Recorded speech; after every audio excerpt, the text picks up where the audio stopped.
L'ancien centre de loisirs Youri Gagarine devrait bientôt céder la place à un 4e collège.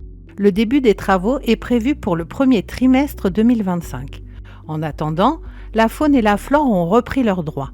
Sur cet immense terrain, des hérissons ont ainsi élu domicile. Alors avant le début du chantier, des missions sauvetage sont régulièrement organisées. Concrètement, pendant tout le long des travaux, il risque d'avoir des hérissons de passage. Mais en tout cas, dès le départ, nous, ce qu'on veut capter, c'est principalement les nids de ces hérissons, et notamment s'il y a eu des portées à cette période pour pouvoir déplacer la portée entière. L'hérisson, en fait, le rôle, c'est un insectivore. En fait, il va nettoyer tous les insectes qui sont sous la terre, il va nettoyer les limaces, il va nettoyer... Voilà, c'est l'ami des jardiniers, en fait.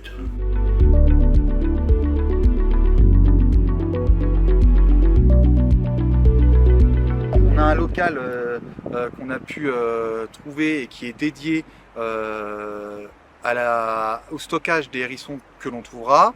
Il y aura une quarantaine d'environ 24-48 heures qui permettra en fait d'analyser l'état de santé de ces hérissons.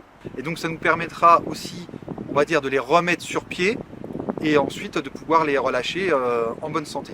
Et c'est vrai que c'est un animal emblématique vraiment de la biodiversité. Donc en plus, comme c'est un animal qui a la sympathie du public, parce que tout le monde aime les hérissons, et elle est devenue une espèce standard. Donc c'est grâce aux hérissons qu'on peut même communiquer pour la protection d'autres espèces.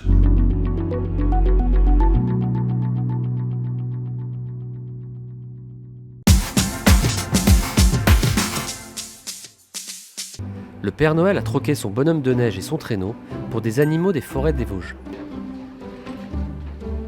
Au CTM, le centre technique municipal, ça ponce, ça peint et ça prépare.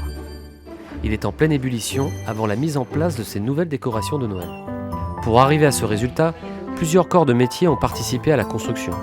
Des métiers manuels aux métiers de dernière technologie. En fait, quand il y avait du découpage, après je vous montrerai là-bas. Il y a des découpages, je peux dire si on peut appeler ça des patrons, qui ont été faits sur des feuilles A3. On les a découpés, scotchés, posés sur les planches, dessinés et coupés à la scie sauteuse. Ça permet de retrouver un petit peu l'ancien métier que j'occupais, qui est l'animation. La particularité de ces animaux est la volonté de créer un effet 3D avec la création de plusieurs couches de bois. Une fois superposé comme ça, en gros, ça donnait pas grand-chose. C'est là est venue l'idée de casser, de faire un chanfrein là, qui n'est pas fini, pour redonner un peu, casser les arêtes et faire en sorte que ça ressemble à quelque chose, quoi. Et ce qui nous a plu, c'est par exemple quand vous voyez la réalisation, le cerf et les autres. Là, on est content du travail. Maintenant, voir, c'est les gens. Nous, si ça nous plaît, c'est bien, mais après, il faut que ça plaise à ceux qui vont le voir à l'extérieur, et ça, c'est, je crois, le plus... Et le plus important, c'est qu'il y a eu plein de personnes qui sont venues voir, et en fin de compte, ils ont reconnu tout de suite les animaux, et déjà, c'est une satisfaction. Quelques jours plus tard, les animaux arrivent devant la mairie, prêts à être montés. Ces nouvelles décorations de Noël seront visibles jusqu'à début 2025.